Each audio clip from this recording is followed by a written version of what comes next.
on India Upfront. Thanks indeed, Pratibha. Yes, it's been one of those days, viewers, which hasn't left a pleasant taste in the mouth. Viewers, look at the pictures on your screens. Crores of public property, infrastructure, you and I pay taxes through our noses to help build, burnt to a cinder. Trains, cargo-carrying bogies, train stations and state transportation buses torched. Crores have gone up in smoke. Children, commuters weren't even spared. Police personnel were terrorized. I, for one, refuse to believe that this could have been the work of youth who love their country so much that they're willing to die for it. This level of indiscipline, this level of emotional frailty, this level of callous disregard for fellow citizens is consistent with the actions of anti-nationals, opportunists and anarchists who are just looking for an issue to upend the law and destabilize the nation. This is not about Modi. This is not about issues. This is plainly and simply about exercising a veto. It's a kind of arrogance, viewers. Many people will tell you that a certain section of the establishment that couldn't win an election are today exercising a veto, a street veto. Since 2019, we've seen this lot at work. They rioted against the CAA that was passed by Parliament, no less. Then they even timed their violence to the visit of a former US president to ensure maximum embarrassment for India.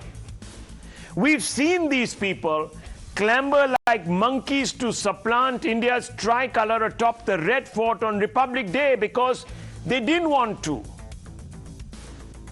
They didn't want to see the 3 farm laws once again passed by Parliament to see the light of day. We've seen them occupy our roads and streets, bleeding the coffers of their fellow citizens dry. But if I'm wrong, and if this rabble, even if there was a 1% chance that this rabble is the youth aggrieved enough by the government's Agnipath scheme, then India's armed forces are better off without them. I would hate to think that after all this, they deserve an opportunity to serve the country. Viewers, you might have a problem with the government scheme. Go out, protest peacefully. That's been our tradition. Go out, viewers, and picket Parliament if you want. Hold a peaceful protest. And I'm sure the government will interlocute. The BJP's leaders will listen. But viewers, resorting to violence is inexcusable, it's unforgivable, it's unacceptable. In fact, these rioters, these anarchists need to be jailed or penalized so they never dare to burn Bharat Mata's precious resources again. All these resources belong to you and I because we pay for them. Unfortunately, that is unlikely to happen. Governments both at the center and the state, BJP and opposition alike, are silent, swings like silence. This is a shame. Bihar was the worst affected. What is Nitish Kumar doing about it? But before I expose those who will give them fire today, watch what transpired in at least 3 or 4 of our states Watch these reports, viewers. आप पहली बात देख सकते हैं, हमारे दर्शक देख सकते हैं कि तरीके से ये जलती हुई ट्रेन यहां से हटाई जा रही है ताकि इसे आगे ले जाकर के इस आग पे काबू पाया जा सके. All these locals have been helping the railway officials to save one of the coaches. This was one of the coach of Secunderabad Express, which was targeted by these hooligans who came out on the street. And later to that, once one of the coach which was adjacent to this burning coach, which is seen in the visuals, so much of smoke here. First of all, the glasses were broken, the drivers were sitting here, and if we can show you that smoke is still coming out from these two engines of the DMU. Farakka Express has been set on fire, and the smoke and the level of smoke that is actually billowing outside the bogie. I'll tell you that this being a scorching summer in Patna itself, it is very hot and people are used to hot temperatures, but then temperature that is coming out of this particular bogies, the smoke and the soot, it is something very unbearable. In the visuals, you can clearly see that flames are burning on the bogies of this Farakka Express that has been actually set on fire. The complete coach gutted in fire. That this is not just one, one coach, we can say. This is not just one train. We'll also try to show you, some other arson visuals here. This was the first train. They tried to torch. They actually brought some diesel with them. And these are the transport vehicles. Normally, in these vehicles, the people working here, the workers working in the railway station, will be, transporting the goods, which can be, later put in the trains and, can be transported. These are burned, charred goods which have now been brought out of a charred compartment. The smoke is still coming out. The firefighters trying to douse the fire. Of course, they are trying to ensure that the fire is completely doused so that nothing happens hereafter. But these burned goods belonged to some, and it's a loss simply not for Indian Railways, the government, but it's equally a loss for those who were ferrying their goods through Indian Railways. प्रदर्शनकारियों के साथ कुछ असामाजिक तत्व मिलकर इस police चौकी में आग लगा दी. ये देखिए, आप देख सकते हैं किस तरह से एक गाड़ी में आग लगाई गई और उसको उल्टा दिया गया. ये वो जगह है, ये वो कमरा है जिसमें इस तरह से आग लगाई गई है. आप यहाँ अपने स्क्रीन पर देख सकते हैं कि किस तरह से यहाँ को दरवाज़ों को तोड़ा गया और आग लगाई गई. अंदर अभी भी धुआं निकल रहा है इस जगह से. Viewers, as I told you, there is now evidence at hand that seems to suggest that some of these protests, maybe not all, but some of them were orchestrated, part of some sort of a conspiracy to burn India. On the left and the right, Kanpur riot chats, boycott TOD, lots of messages calling upon people to cause damage to public property. We've scratched out some of the telephone numbers, viewers. We're trying to contact these individuals. We've given over these details to the police. On the right, Secunderabad mobilization, that's the proof. Messages going out on WhatsApps, etc., getting people to collect. And of course, these were coincidentally the areas where there was maximum damage to public property. Viewers, talking about damage, the CA protests, just in Meerut alone, cost Meerut 27 lakhs, you and I 27 lakhs. That's the price we paid. 2018 Bhima Koregaon, Maharashtra, 50 crores. 50 crores, that was what transpired.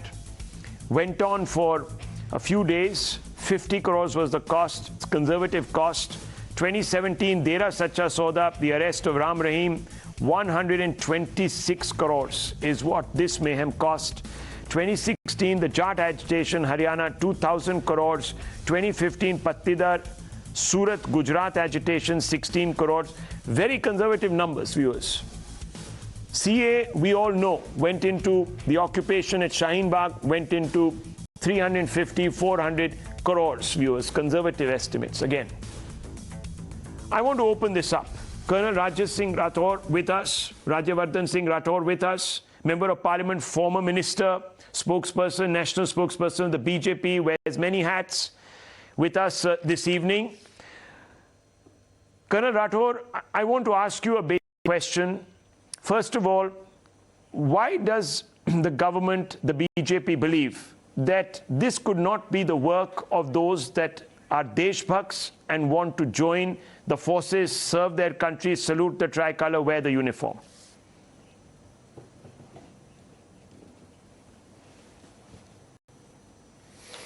Rahul, as you rightly brought out, as the intelligence agencies and also all of your investigative work will carry on in the days to come, you will further realize that these are orchestrated writing that is happening. Any time that India makes progress, there are people who are going to be very uncomfortable, and they will do their utmost to try and disrupt the move forward of our nation. Unfortunately, some of our political parties are part of it, because why I say that is none of the political leaders from the opposition have spoken against the writing. Even if to say that let us take some time to understand this Agnipath scheme, and if there's any requirement, we will take it to the Prime Minister, or we will take it to the Parliament, or wherever. None of them have done that, and that is why I am saying it. I further state that we must trust the most trusted institution in the country, which is the armed forces of the country.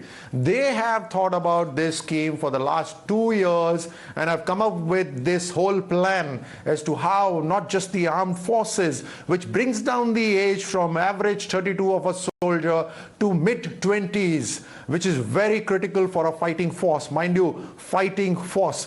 And number two, how the requirement of the armed forces to modernize itself and to have the technology which requires funds will also be met by this.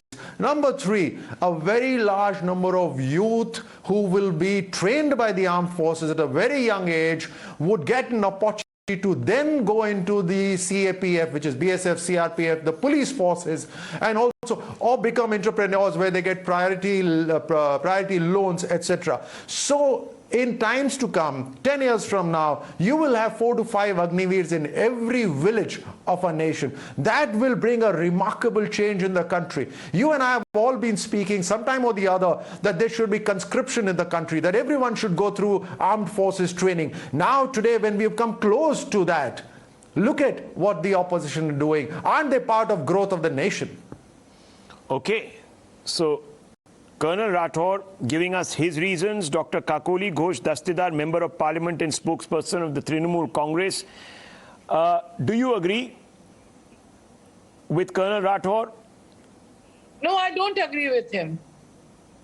First of all, let me tell you one thing, that our party, All India Trinamool It's not Congress, about agreement with me. It's the agreement with the armed forces.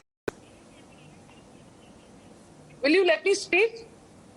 So, first of all, let me say that All India Trinamool Congress believes in peace and we condemn all kind of violence.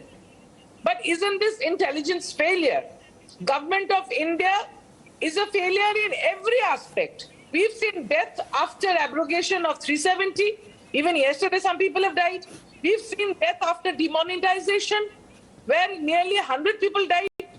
We have seen death after the farm laws. So they are in such hurry to formulate laws, and in such a fashion it is brought in on the forefront that people cannot accept. What was the harm in discussing these things, these issues on the floor of the House in the Parliament? You see, the opposition might not have the strength, but the opposition has the intelligence to discuss, and we can bring out the pros and cons of any decision taken by the government. And if they are favorable decisions, it goes in favor of the country. Why doesn't the government discuss with the opposition in the Parliament? I don't understand. The youth of the country, they have been pushed to joblessness, hopelessness, and poverty.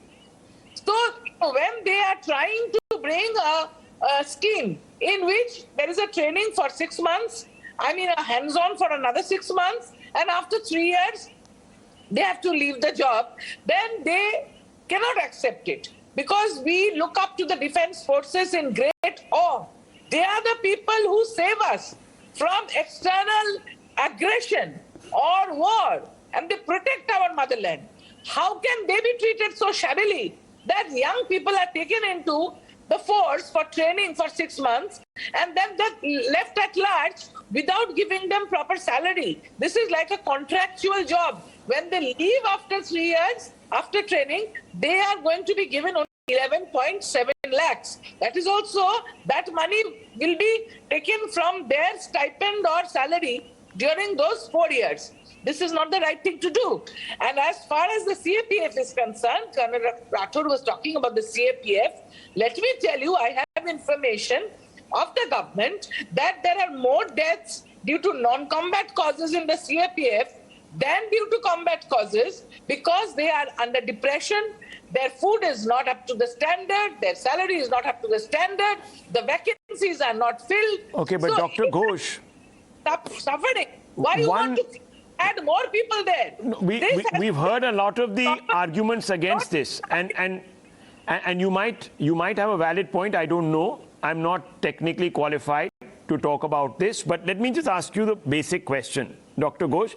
I think Colonel Rathod said, should we trust the forces or the forces of anarchy when the forces themselves have deliberated for 2 years and have come up with a plan? Why would they come up with a plan? I'm just asking this question.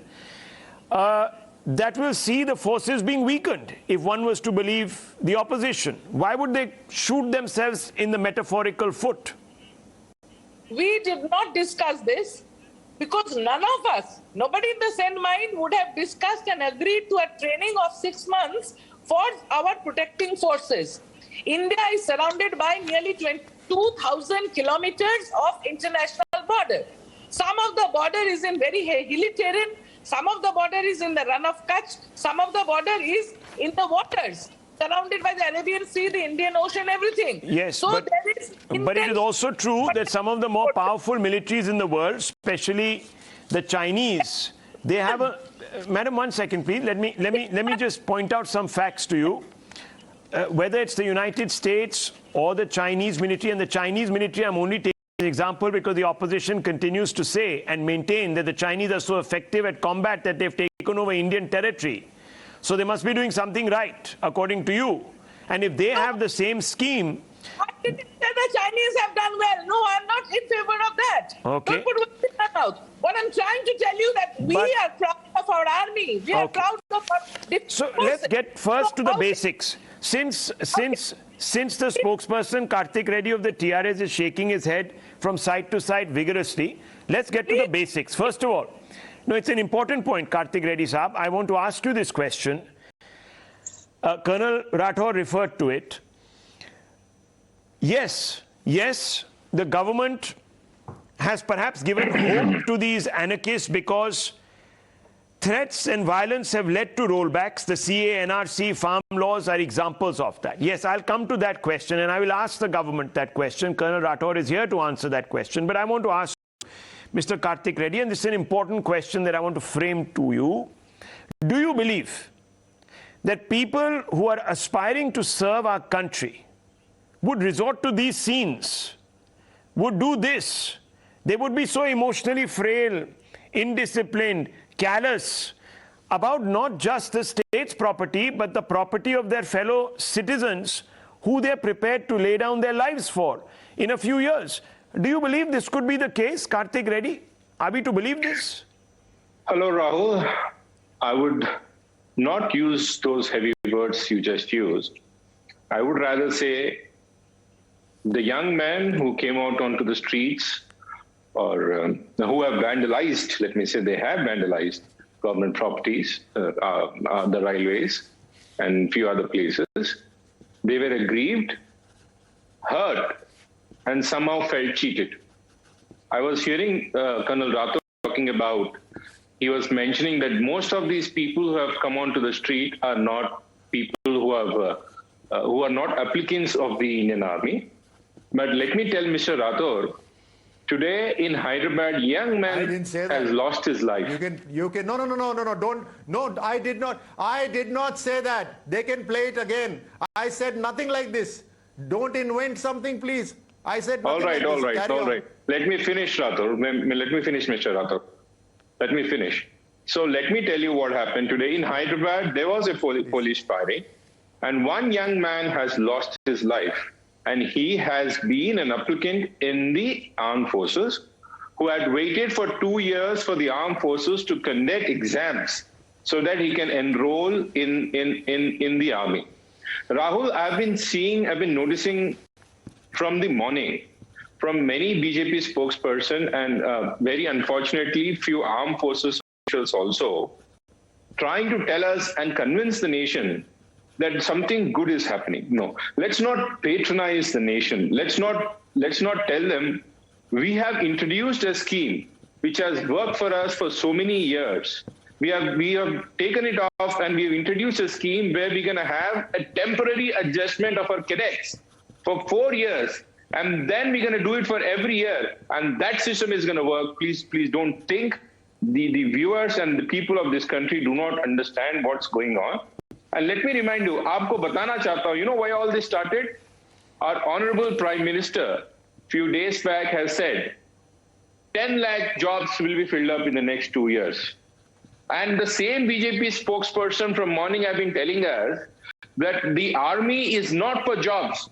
I want to tell you people, all the BJP spokesperson, all the BJP supporters, please tell this to the Chief Prime Minister of this country, that the army is not for filling up jobs. This is not a filler department where you can dump all the unemployed people. This is for the protection of the nation.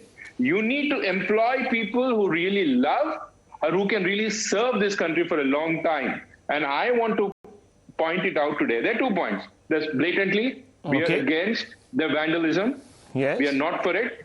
No, And but you seem to have drawn an equivalence. There is... No, Mr. Reddy, you seem to have drawn an equivalence. 1 second. You seem to have drawn an equivalence. You have said these are young men who have vandalized because they're aggrieved, hurt, they feel cheated. That doesn't make the vandalism okay. I hope you're not suggesting that there should be a causality, because let me tell you, if you go down that road, then in Maharashtra, as you know, against South Indians, the Shiv Sena at one time used violence because they had a problem with outsiders. That doesn't make it okay. I hope you realize that. The DMK and its cadre and its allies recently... No, 1 second. Went out on the street, paraded, etc., and threatened to attack upper castes. I hope that doesn't make it okay. There are certain people in Bihar, and the RJD spokesperson will tell you in the past, that felt so aggrieved because of caste differences that they resorted to violence. I hope that doesn't make it okay. And hijab protesters resorted to violence. I hope you're not condoning violence. That's my fundamental question to you, Mr. Reddy. And therefore I asked, do you think people who have resorted to violence, tasted blood in this sort of way, should we even entrust our security to them? Very good question. And I want to ask a question back, Rahul. These are the same young men, right? You will be training. After a period of 4 years, 75% well, how do we know these are the same young men? The BJP believes and others believe that these are outsiders, professional anarchists. We saw them in CAA. There were a large number of infiltrators. We saw them in the farmers' protest, and the farmers themselves said that their protest had been hijacked and infiltrated, if you remember, by those baboons who tried to climb up the Red Fort pole. You remember that, Karthik Reddy? Yes, we do. Let me tell you what's happening now. 7 to 8 states. In 7 to 8 states, these protests are going on. In few of them, the BJP is right now the ruling party in those states. I am challenging through your channel. Okay. Chalo, agar koi miscreants hai, if somebody have invaded into the peaceful protest, please find out. Okay. Today, the honorable minister in our state, Kishan Reddy, goes on press. The tourism minister, Kishan Reddy in Telangana, in Hyderabad, goes on press and blames our party and tells the media that this has been done at the behest of the TRS. Okay. And this is not responsible. This is not responsible. Okay, let me get you responses. Okay, let's quickly responses. Viewers, I'm coming out to you. Before I bring back Colonel Rathore, I just want to hear from our viewers. These are completely unfiltered conversations we are going to have with few of our viewers. Archana, Miss Archana calling from Delhi. Miss Archana, your point of view. Good evening. Good evening, Rahul. You know, I've been watching this news since morning, And, this is a very dangerous time we're living in, and dangerous trends being set in, where any sort of reforms in this country is being met with protests, violent protests, and, damage to public properties. There's a complete free run to anarchists and miscreants. And I'm sorry, the panelists on your panel, the opposition panel, none of them have started condemning with the violence or the loss of public property. Okay. In fact, they have been... So you're saying reform is being opposed for the sake of reform, and that opposition must take a clear view in opposing violence per se. Okay, I'll come to that. Rajendra ji calling in from Faridabad. Good evening, sir. Go ahead. Good evening, Rahul. Thank you for taking my call. My question is to the TMC MP, because I have heard her a second time today. She comes in and starts from somewhere which has got nothing to do with what is to be discussed today. But my major worry with such people is that they have not for a second day today, she has never condemned the arson, the riots, the violence. In fact, all the panelists should start with that. What they do, they say something and but. So they try to give a counterbalance to this and somehow justify the arson and violence. Okay, justifying. Okay, O.P. Swaminathan, Mr. Swaminathan calling in from Bengaluru. Very quickly, sir, good evening. Rahul, good evening. I'm O.P. Swaminathan from Bengaluru. Good evening, See, there's an event management company which wants to organize protests on whatever protests, and they're all after this. So that's the problem. And next is all these panelists are saying that, oh, these are all disgruntled people. If these are the disgruntled people who want to join the armed forces, I think government should identify these people by the CCTV camera, take out their Aadhaar card and give it to the government so they are not employed, not only not in army, but in any government position. These are all traitors who are... Okay, traitors, say some of our viewers. Well, unalloyed viewers, I am not filtering any of this out. We are patching them through as they are calling. Swaminathan, Krishnan from Chennai. Go ahead. Abha Krishnan from Chennai. Go ahead, miss. Yes, good evening, Rahul Shivshankar, and good evening to all the panelists. And first of all, that I am a mother, and when I saw the scenes which you have shown on your TV about that the boy was crying and the school bus was, surrounded by this hooligans. So it's like that. My question to all the opposition party: do they have any shame left now in them that they don't want to even condemn this? They should be ashamed of themselves. Ashamed of them. Condemn this. This is anarchy. Anarchy is not good for the nation. It turns us into a mobocracy. Okay. Last viewer for now. Mr. R.K. Sharma calling in from Mumbai. Mr. Sharma, go ahead. Good evening. I just want to make 2 quick points quickly. Firstly, I think this is brought in a very hurried fashion. And if you want people to serve in the army, if you want people to serve in the defense services, then make it compulsory, like it's there in many countries across the world. I would like to see Adani's son, Ambani's grandson, also take the short service commission for 4 years. Why does it only have to be poor people? Okay. I think the public has a right to protest. I don't think they have a right to protest violently. I think that is wrong, but then make it for everyone. Why should Bachchan's grandson not serve? Why should Adani's grandson not serve? Well, I think that's a very valid point. Some would say that's a valid point. Let's open this up and let me bring in Colonel Rathore. Yes, Doctor, you are raising your hand. Yes, very quickly, madam. I just wanted to point out that this seems like the phone calls are coming from people who have had a discussion before, because my starting lines were that All India Trinamool Congress believes in peace and we condemn the violence. Okay.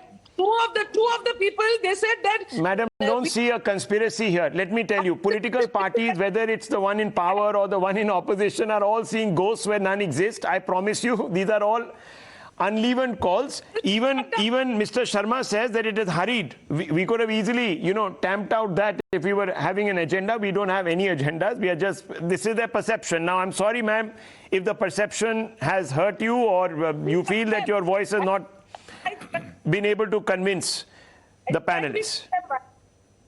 Okay, anyhow, look, let me just bring in Colonel Rathore. Colonel Rathore, and I want to bring in Sushant Sareen and RJD spokesperson also, Syed Faisal Ali. Now, Colonel Rathore, the basic question is this, and this is a question that needs to be asked.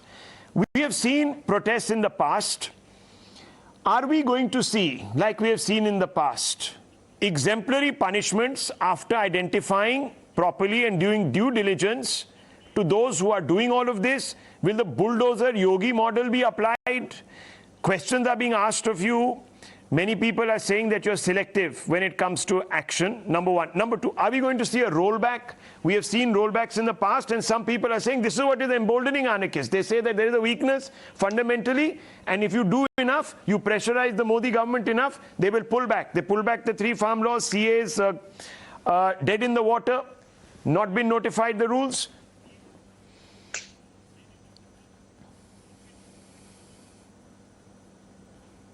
All right, my turn now. So I would request the panelists to please allow me to speak. Some of it can be my opinion as well, so please bear with me.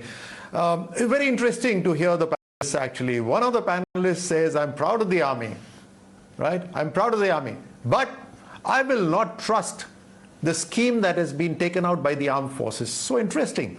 One of the panelists says, armed forces should not patronize the nation.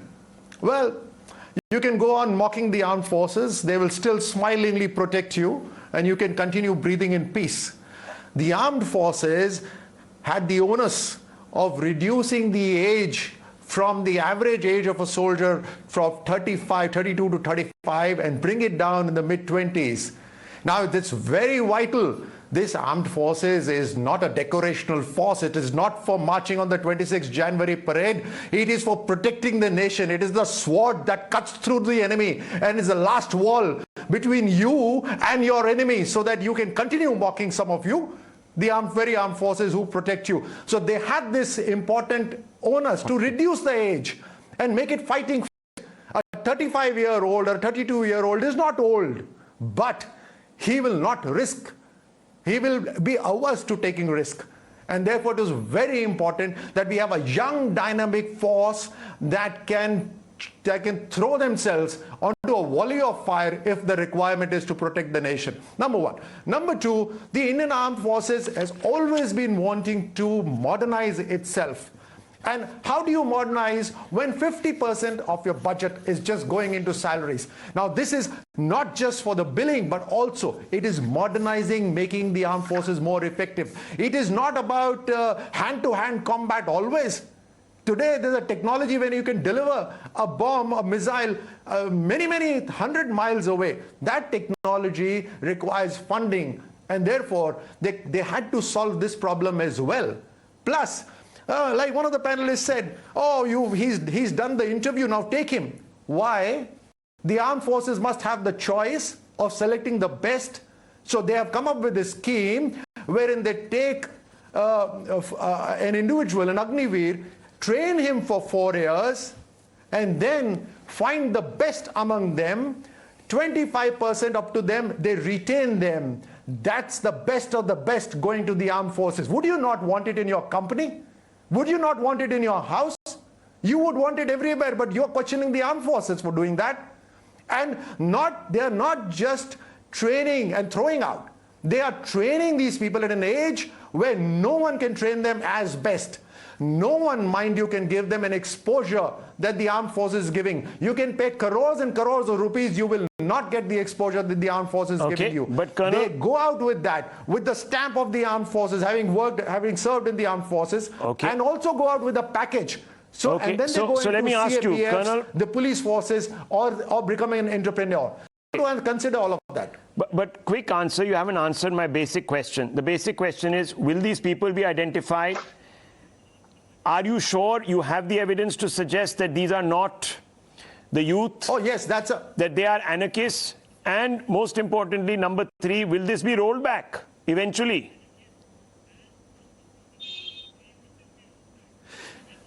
So, Rahul, the way you are doing your investigative journalism, similarly, the agencies are working, and I hope and pray that the law and order, which is under the state, it's a state subject, the states cooperate in identifying these people, and irrespective of who they are, they need to be identified and given an exemplary punishment. And for the youth who are listening to this, please, one of the callers, Mr. Swaminathan, he made a very interesting point.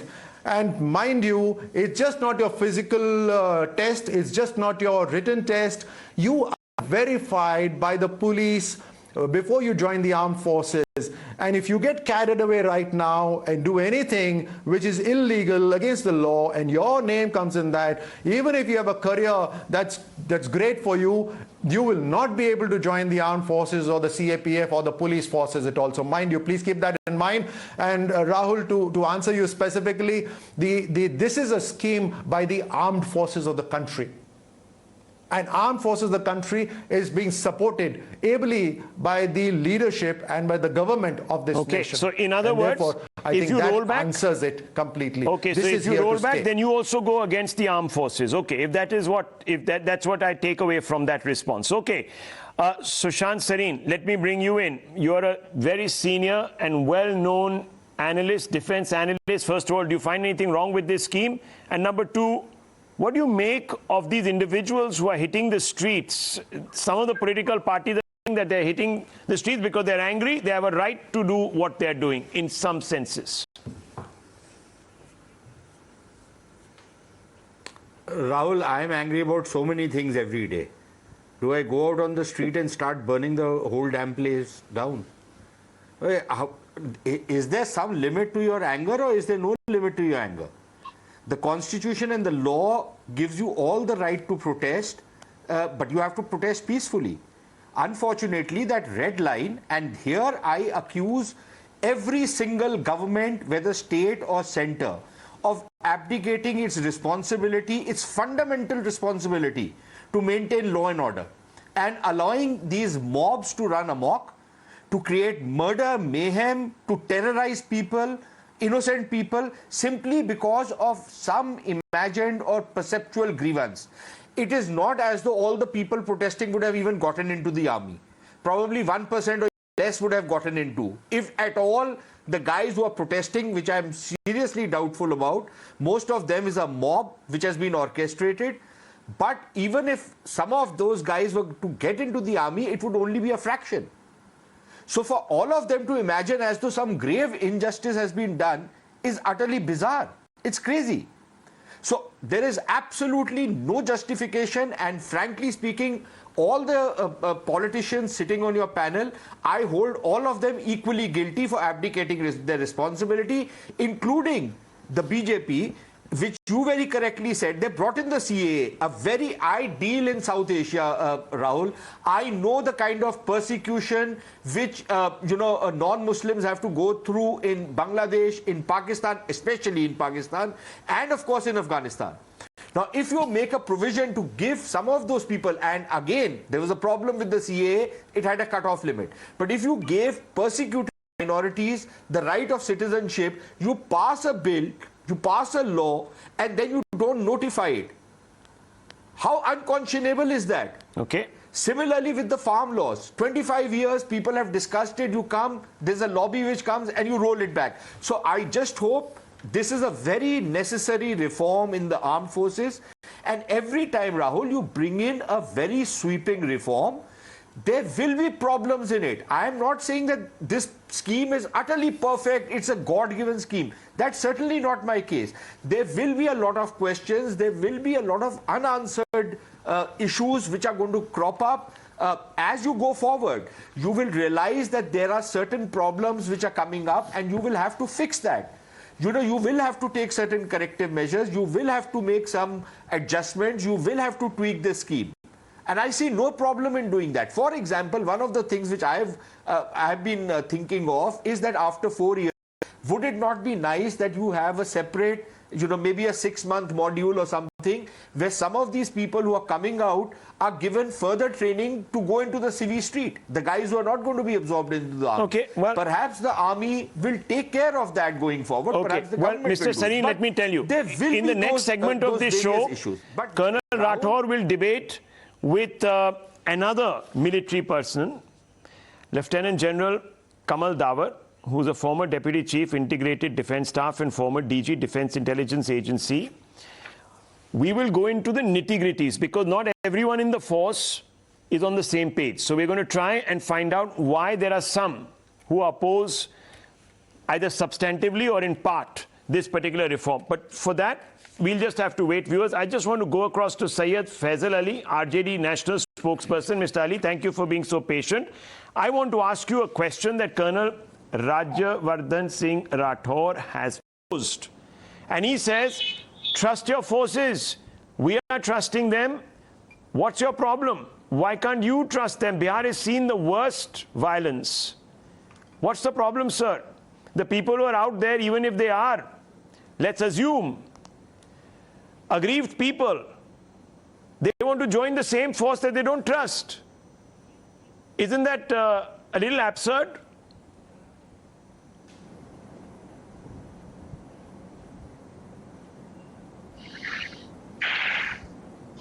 Mr. Ali, can you hear me?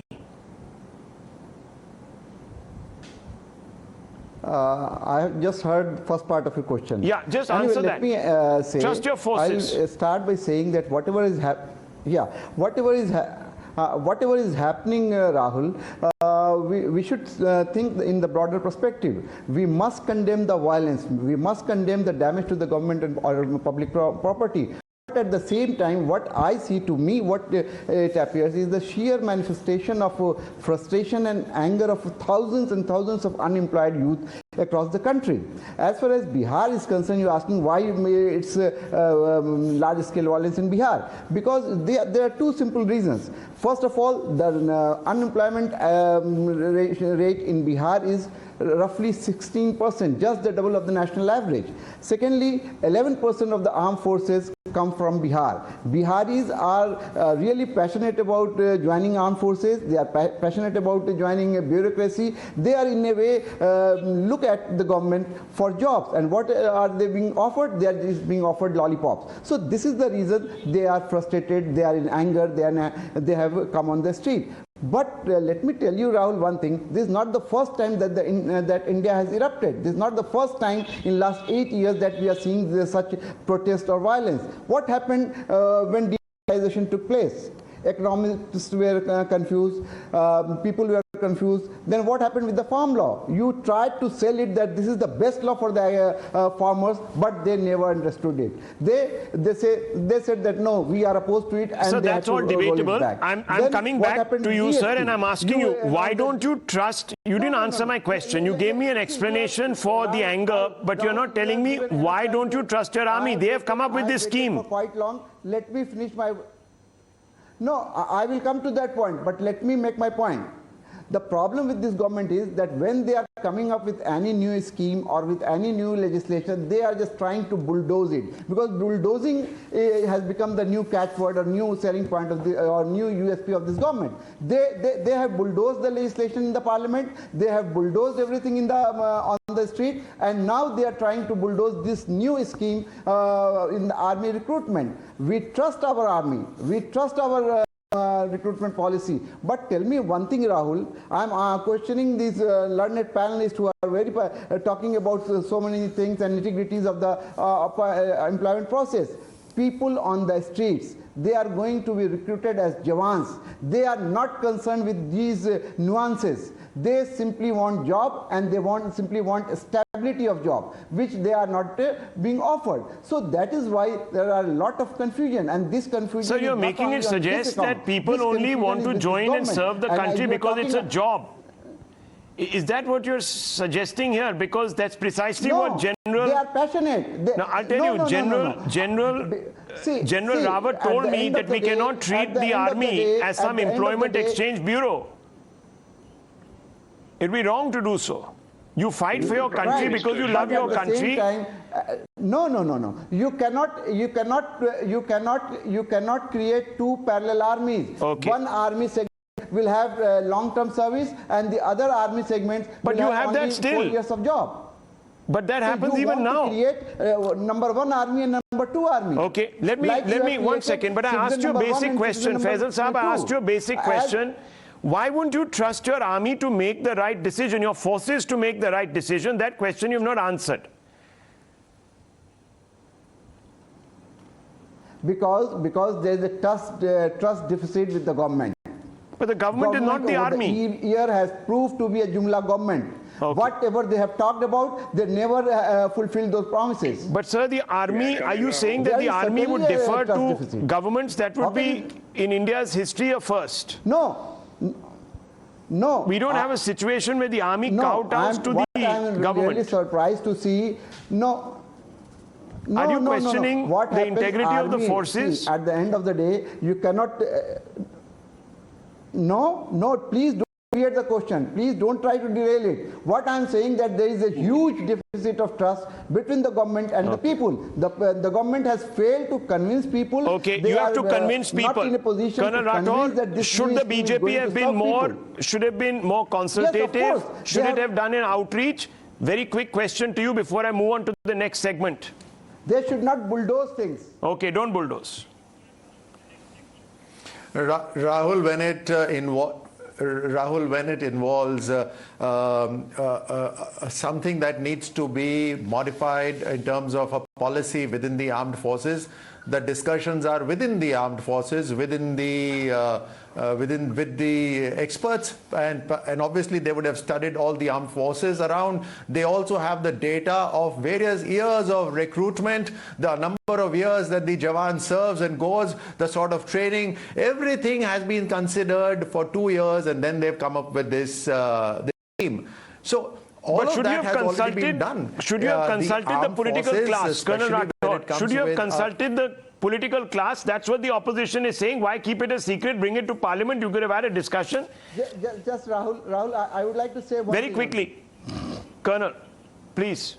Very quickly. No, I heard one of the panelists. I heard one of the panelists also suggest that. But something which is in the domain of the armed forces, they are the experts. It's not an act. It doesn't have to be brought to the Parliament for discussion. Well, you see, that's a moot point. That's a moot point.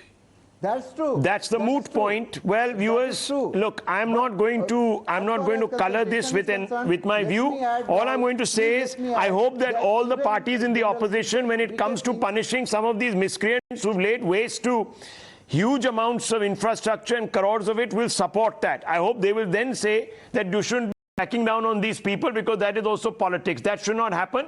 And I have this sense that some of the opposition parties, I want to quickly ask you, Mr. Reddy, do you go for punitive action against these anarchists? Yes, we have to. Yes, you have. Yes, okay. Dr. Ghosh, yes, no.